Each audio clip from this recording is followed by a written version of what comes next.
Agora teremos a palestra Direito à Imagem na Internet. Para isso, convidamos ao palco a advogada doutora Gisele Asturiano. Uma salva de palmas, por gentileza.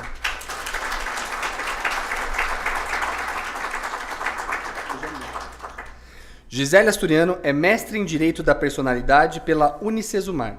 Possui especialização em Direito Empresarial, Civil e Processo Civil, Penal e Processo Penal pela Universidade Estadual de Londrina. Também atuou como juíza leiga perante os juizados especiais cíveis, além de advogar há mais de 20 anos nas áreas civil, trabalhista e previdenciário. É autora do livro Direito à Imagem na Internet e a Responsabilidade Civil, pela editora Boreal, cujo lançamento acontece essa noite. Com você. Boa noite a todos. Está desligado. Boa noite a todos. Agradeço a presença de todos, os juízes presentes, promotores, advogados, acadêmicos. É com muita satisfação que eu os recebo aqui.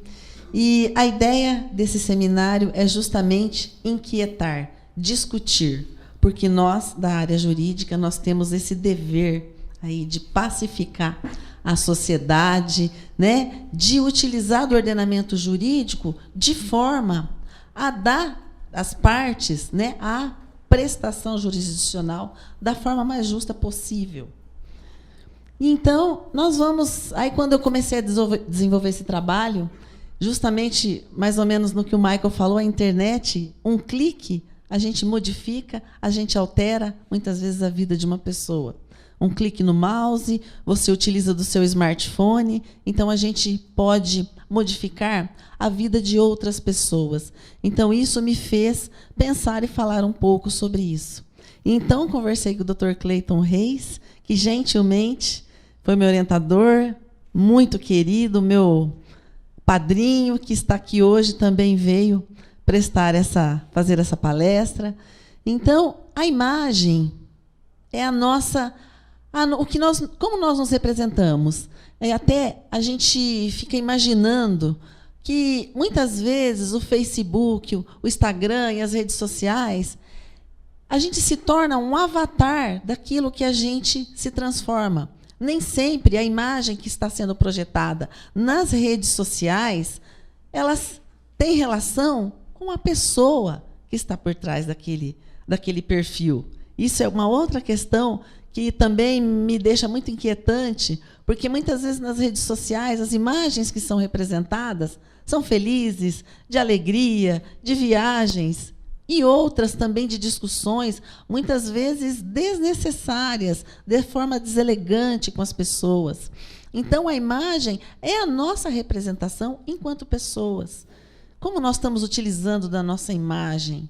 Mas a imagem não está presente na nossa vida de hoje, não é de hoje. Hoje ela é muito mais divulgada. A imagem, como a gente vê essa imagem rupestre, uma imagem há mais de 10 mil anos antes de Cristo, representada nas cavernas. Na Bíblia está escrito: o homem é a imagem e semelhança de Deus. Nós temos essa influência da Mona Lisa, que é um quadro belíssimo, de Leonardo da Vinci, que não fosse roubado, teria tido essa repercussão e esse valor extremo. E aí, a nossa sociedade de hoje. Quem não fez um selfie? Quem não fez um selfie aqui hoje ainda? O selfie se tornou uma cultura entre a nossa sociedade, principalmente dos jovens. Um selfie do que estão comendo, um selfie com os amigos, um selfie dos locais onde você está. Se você tiver uma diversão e não fizer um selfie, parece que aquela diversão não está completa. Parece que faltou a captação daquela imagem, não é verdade? A gente se acostumou a isso.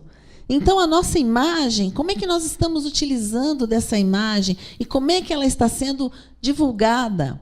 Então, a gente vai tirando essas fotografias e vai publicando no Face, vai comentando, mas essas imagens estão no mundo e elas podem, sim, ser utilizadas em outros sites. Muitas vezes desconhecemos a forma com que essas imagens estão sendo divulgadas. Então, pensar em imagem é algo que nos faz imaginar outra questão que o Michael colocou, a questão da nossa privacidade, que é um direito constitucional. A imagem é um direito constitucional. A liberdade de expressão é um direito constitucional. Como adequar esses direitos com a nossa realidade? Então, nós nos deparamos com câmeras em todos os lugares, nas lojas, nos bancos. Você está sendo filmado, sorria. E aí? Como é que fica a minha imagem? Não é isso? A gente concorda tacitamente com essas filmagens, porque a imagem é um direito autônomo.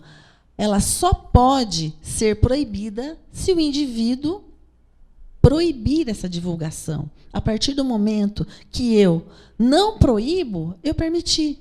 E, claro, essas imagens são divulgadas e veiculadas nesses locais, principalmente bancos, lojas, como forma de segurança.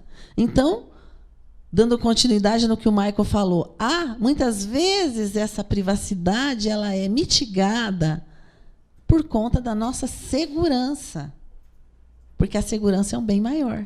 Então, aí a gente passa a imaginar a privacidade. Até que ponto a minha imagem ela pode ser divulgada? Até que ponto eu posso utilizar das imagens de outras pessoas, utilizar de comentários, muitas vezes comentários terríveis.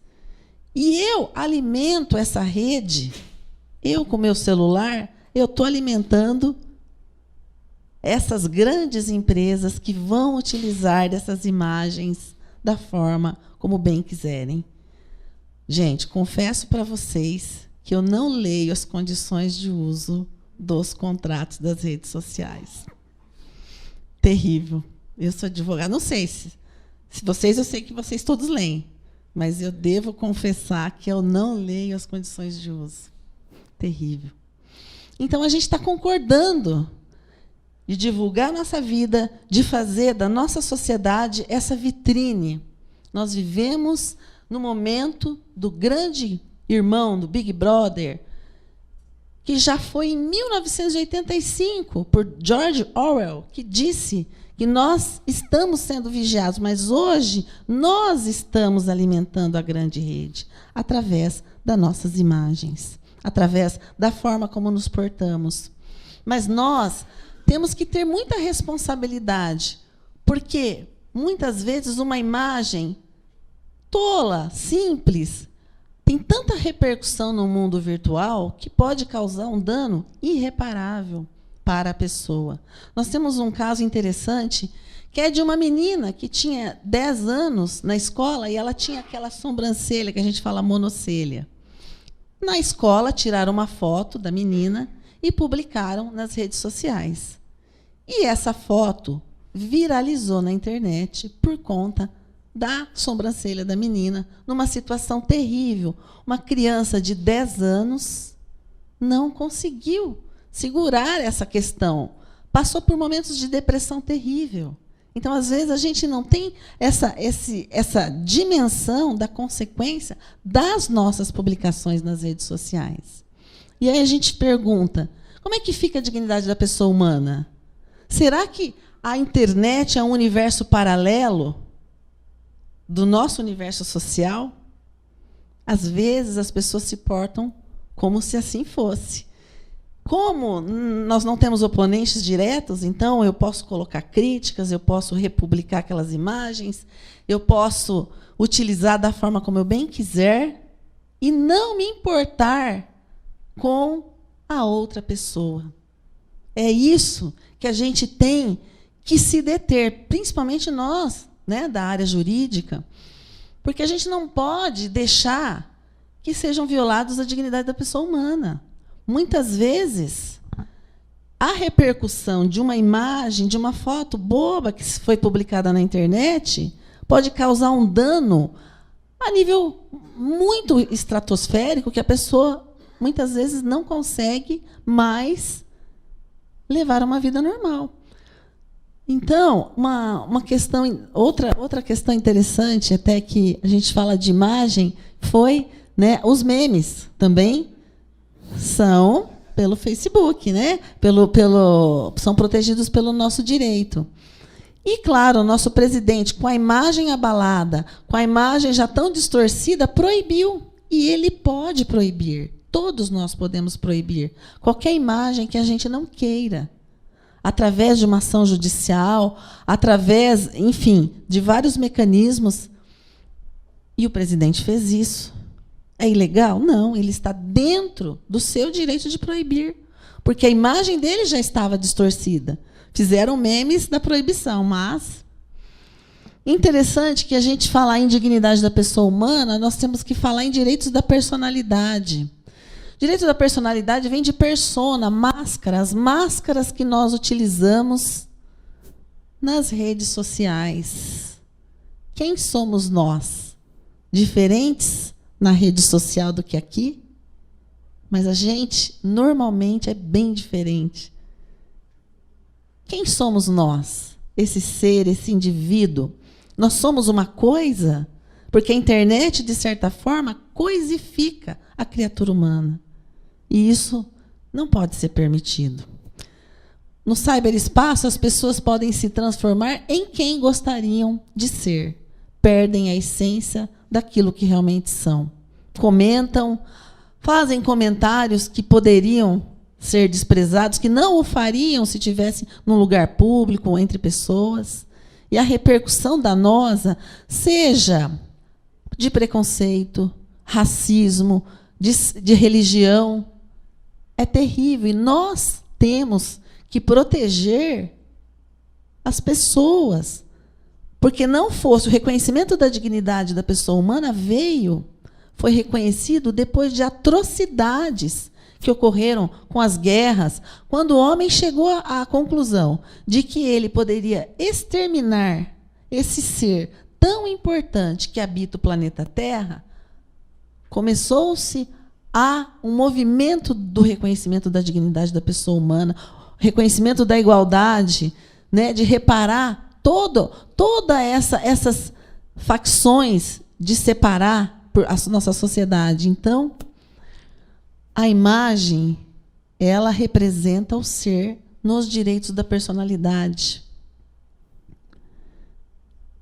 E o direito da personalidade, ele é tão abrangente porque ele protege, ele envolve a nossa vida, a integridade física, a nossa imagem, protege os nossos tecidos, o sexo, a saúde. Então, eu acho bacana representar o direito da personalidade como essa medusa, porque ela é a criatura humana. E a criatura humana não é algo isolado, ela necessita de cada uma desses direitos, né, que eu represento com as cobras, que é a vida, a saúde, para que ela tenha uma vida digna, uma vida correta, pois, do contrário, quando ela olha as pessoas, ela os transforma em pedras.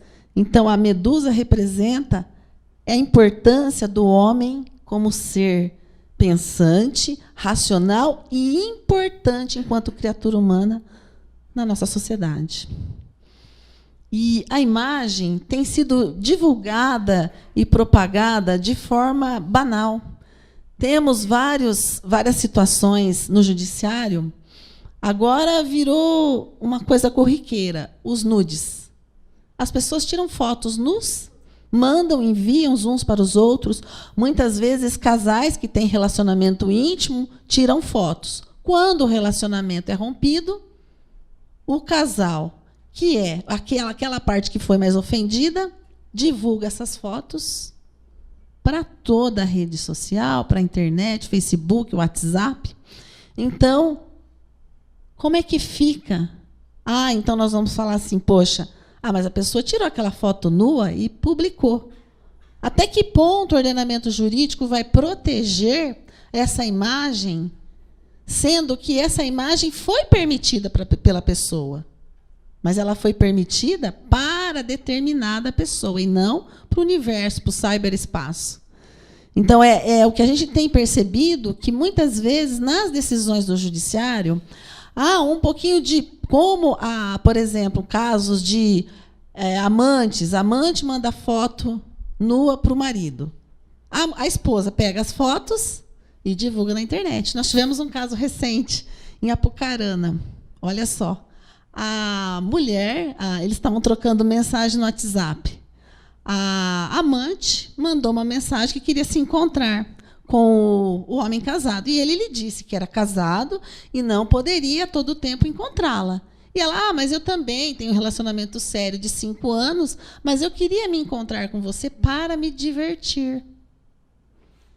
E a esposa pegou essa conversa no WhatsApp, fez um print da tela e panfletou a cidade inteira com a conversa. De certa forma, a gente que é mulher fala, poxa, mas foi esperta a mulher, foi. Ela foi, se vingou. A gente pensa isso, mas essa pessoa, que a gente não vai discutir o mérito da questão do casal, o divórcio, todos os mecanismos legais, mas essa repercussão da divulgação dessa conversa, ela não conseguiu mais ir para a escola, estava fazendo faculdade, estava trabalhando, ela teve que mudar da cidade. E ingressou com ação judicial. Então, são questões que estão fervescentes no nosso direito. São essas questões que nós, enquanto advogados, juízes, devemos reprimir. E o que a gente tem visto, na realidade, são pequenas condenações em valores ainda tímidos, por conta desse conflito da moralidade, da ilegalidade e da repercussão que essas violações à imagem possam acarretar. Que já, no meu entendimento, é presumida. Mas algumas decisões do judiciário entendem que não houve ato ilícito, não houve o dano. Como? Olha a repercussão dessa divulgação. Não vamos entrar no mérito das atitudes dos nudes, mas realmente a nossa imagem ela está violando, toda a privacidade. Nós não temos mais privacidade, de certa forma, mas ela deve ainda em determinados casos. Nós temos uma situação interessante também, que foi com a atriz Maitê Proença. Ela tirou suas fotos íntimas numa revista íntima masculina em determinado tempo. Passados alguns anos, essas fotos daquela revista foram publicadas num grande jornal carioca. E ela, então, ingressou com ação judicial, porque ela não havia permitido aquelas imagens, após algum tempo, naquele jornal. Sabe qual foi a decisão do juiz? Que ela não tinha ofensa à imagem, porque ela, uma das mulheres mais bonitas do Brasil, linda, magra, não tinha ofensa. Se ela fosse uma mulher feia, gorda, falou isso na sentença, gorda, pelancuda, com estrias, aí haveria ofensa. Ofensa alheia, vergonha alheia. Então, vejam, que interessante. Claro, ela recorreu ao tribunal, reconheceu que houve, sim, violação ao direito de sua imagem. Então, vejam como a gente tem que realmente, como o Michael falou, achei muito bacana, porque a gente tem que discutir, a gente tem que pensar.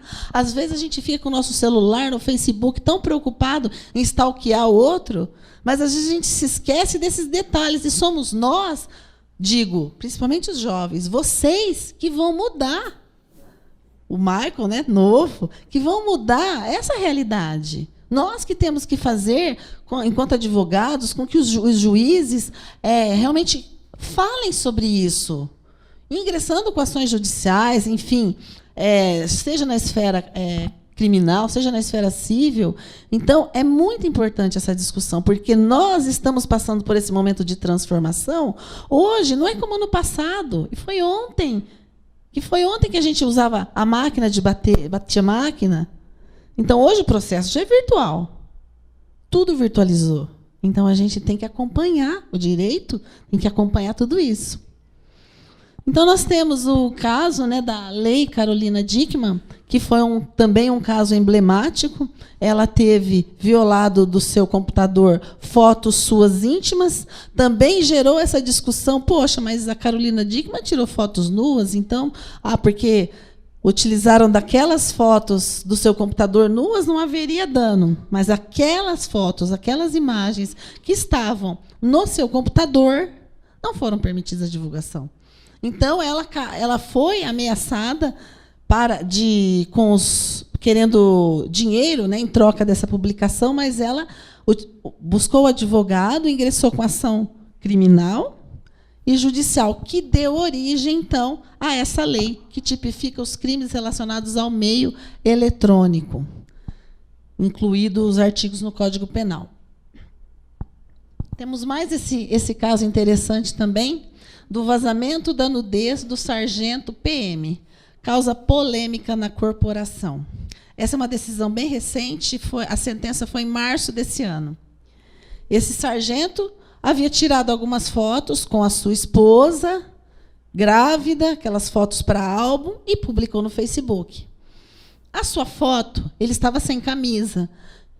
Esse jornal tirou a esposa, pôs ele sem camisa e veiculou que ele tinha tirado fotos nudes, né? E veicularam dessa forma, no sargento, em função de sargento, a manchete era que ele estava tinha tirado fotos nuas.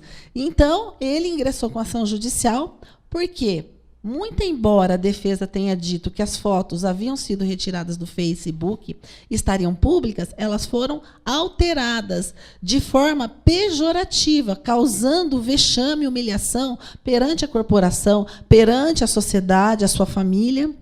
Desta ação, ele pleiteou, então, os danos morais. Houve condenação no valor de R$10 mil, por conta de não ter permitido, naquele veículo de comunicação, a veiculação das imagens. É o caso das amantes do WhatsApp, né, que são processadas.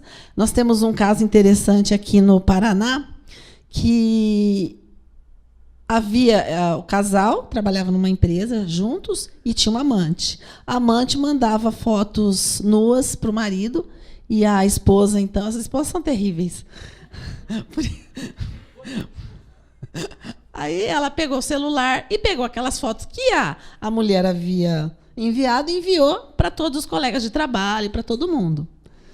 Então, a amante ingressou com ação judicial, né, pleiteando os danos morais. Em primeira instância, no Paraná, isso foi improcedente a ação, por conta. A decisão foi que, como ela havia enviado aquelas fotos, ela havia permitido. E aí, no tribunal, eles reformaram essa decisão e condenaram, então, a mulher traída a pagar R$750 para ela. Pois é. Pois é. Aí a gente pergunta, poxa, daí, por esse valor aí, as mulheres traídas vão se sentir encorajadas. O mundo jurídico, então, vive esse desafio diante de todo o aparato tecnológico, que se reflete na vida das pessoas, necessitando atenção e tratamento para acompanhar a tecnologia e responsabilizar o uso indevido da imagem. Uma rápida apresentação do meu trabalho. A gente tem que tomar consciência da nossa responsabilidade na sociedade. Não perder de vista a dignidade da pessoa humana. Tratar o outro como nós gostaríamos de ser tratado. Ter essa responsabilidade. Não é porque eu tenho um celular, então eu rio sobre os comentários preconceituosos, eu aceito, de certa forma, o que as pessoas falam. Eu tenho que me posicionar. Tem uma decisão num grupo de WhatsApp onde eles começaram com comentários preconceituosos. Todo o grupo foi condenado a pagar uma indenização para a pessoa ofendida, com exceção de uma pessoa que não havia concordado. Se manifestou no grupo não concordando com a forma como que esse grupo estava sendo levado a crer, com manifestações pejorativas. Então, nós temos o dever, veja a nossa responsabilidade. Às vezes, esses grupos de WhatsApp, nós acabamos entrando na onda, né? As pessoas fazem comentários, a gente kkk e ri, mas não se posiciona. Então, nós temos que nos posicionar, porque a gente está se referindo a uma outra pessoa que sente, que sofre e que necessita do nosso respeito. Se a gente está estudando na faculdade, a gente está falando de dignidade da pessoa humana, esse é o mais importante, é respeitar o outro. Então, fica aí o nosso recado para vocês. Eu espero que vocês aproveitem o seminário, que ainda nós temos o Dr. Cleiton Reis. E agradeço, e depois nós vamos abrir para perguntas no final. Está bem?